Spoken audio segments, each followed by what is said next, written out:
बिस्मिल्लाहिर्रहमानिर्रहीम। मैं आज तमाम अपने पाकिस्तानियों से और ख़ास तौर पर पाकिस्तान तहरीक इंसाफ के कारकुनान से गुफ्तगू करना चाहता हूँ।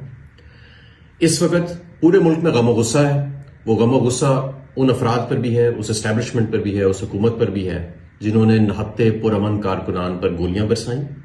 और ये गुस्सा पाकिस्तान तहरीक इंसाफ पर भी है, उनकी क़यादत पर भी है, जिसको वो समझते हैं कुछ लोग डी चौक में या इस्लामाबाद में नहीं पहुंच सके और या उन्होंने कोशिश काफी नहीं की पहुंचने की। मैं आज दोनों पर रोशनी डालना चाहता हूं। सबसे पहले पाकिस्तान तहरीक इंसाफ की बात करता हूं, क्योंकि मैं पंजाब का सदर हूं, मैं पंजाब की बात करूंगा। पिछले 1.5 साल में पंजाब के ऊपर जो जुल्म किया गया, हमारे MNAs, MPAs, हमारे टिकट होल्डर्स, उनके घरों को, उनके घरों की खवातीन तक को उनके ऊपर तशद्दुद किया गया जिस तरीके से, वो आप सबके सामने है। और जब से ये मार्च कॉल हुई है उससे 10 दिन पहले तक जो जो कुछ होता रहा है, हम बहुत सारी चीजें सामने भी नहीं इसलिए लाए क्योंकि वो चीजें सामने लाने से मजीद खौफ फैलता है, जो हुकूमत चाहती थी कि ऐसी हरकतें करके खौफ फैलाया जाए। लेकिन कोई घर महफूज नहीं रहा पिछले 24 से पहले 10 दिन हमारे तमाम टिकट होल्डर्स का। पंजाब के अंदर बदतरीन क्रैकडाउन किया गया, तमाम रास्ते बंद किए गए। पंजाब से या पंजाब के सूबाई दारुल हुकूमत लाहौर से पहुंचने के लिए इस्लामाबाद 3 दरिया पार करने, उन तीनों दरियाओं को बंद किया गया। लोग फिर भी निकले, उस तादाद में नहीं निकले, लेकिन हमारे कारकुन निकले। छुट्टी का दिन था जब वो निकले, वो रास्ते में गए, सिविल कपड़ों में उनको कभी लोगों ने दबोचा, किसी जगह पर मुतनशर किया, किसी जगह पर किया, लोग फिर भी निकलते रहे। लोग कश्तियों के अंदर गाड़ियां घुसा के दरिया पार करते रहे। मैं खुद उनमें था और मैं खुद वो देखता रहा कि हमारे टिकट होल्डर्स, हमारे कारकुनान किस तरह इस्लामाबाद पहुंचने की कोशिश करते रहे। पंजाब में हमारे पास कोई हुकूमत नहीं, कोई हमारे पास पैरामिलिट्री फोर्स नहीं है, कोई हमारे पास मुसल्ला जत्था नहीं है, हम एक पुरअमन पार्टी है।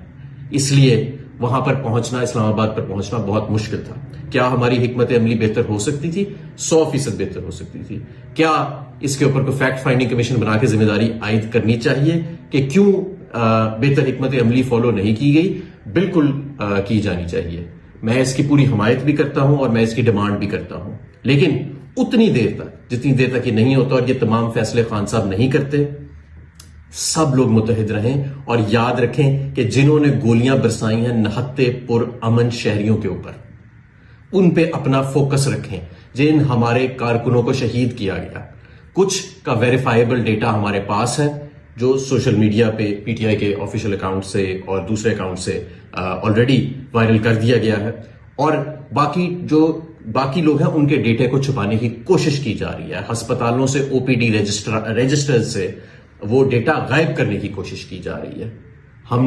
हम पूरी कोशिश कर रहे हैं कि वो इंफॉर्मेशन मिले और वो आपके सामने लेके आए। लेकिन एक बात तो वाज़ेह है कि ये तादाद जो हुकूमत बता रही है या जिसका अभी तक हमारे पास वेरीफाइबल डेटा है, उससे ज्यादा ही नजर आ रही है बज़ाहिर, और खासी ज्यादा नजर आ रही है।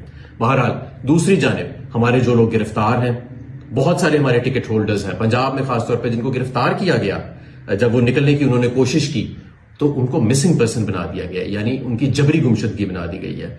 उनको 24 घंटे में पेश नहीं किया गया है। महर वाजिद, नदीम बारा, 2 ऐसे लोग जो मेरे साथ रावी का दरिया क्रॉस करने के बाद शाहकोट के मुकाम पर और फिर फैसलाबाद के करीब मुकाम पर उनको गिरफ्तार किया गया, उनको जबरी गुमशुदगी उनकी कर दी गई है। इसके अलावा कुछ हमारे मजीद टिकट होल्डर्स हैं जिनको गुमशुदगी कर दी गई है और हमारे वकला जो है उनके लिए पिटिशंस कर रहे हैं हेबियस कॉर्पस की।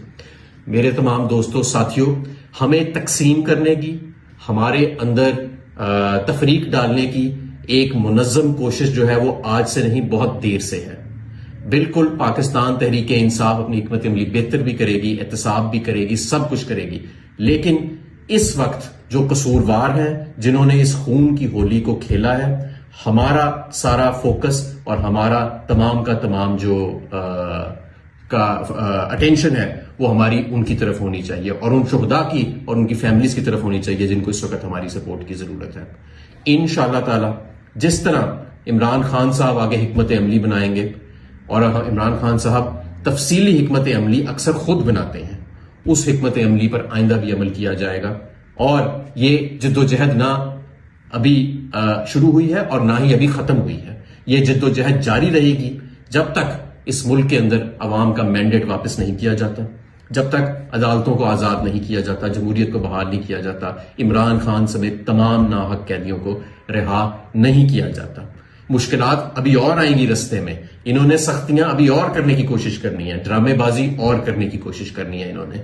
लेकिन हमने मुतहिद भी रहना है और हमने पुरअज़म भी रहना है और हमने अपने हदफ को तक पहुंचना है, क्योंकि पूरे पाकिस्तान का मुस्तकबिल हमारे हदफ के साथ जुड़ा हुआ है। पाकिस्तान जिंदाबाद।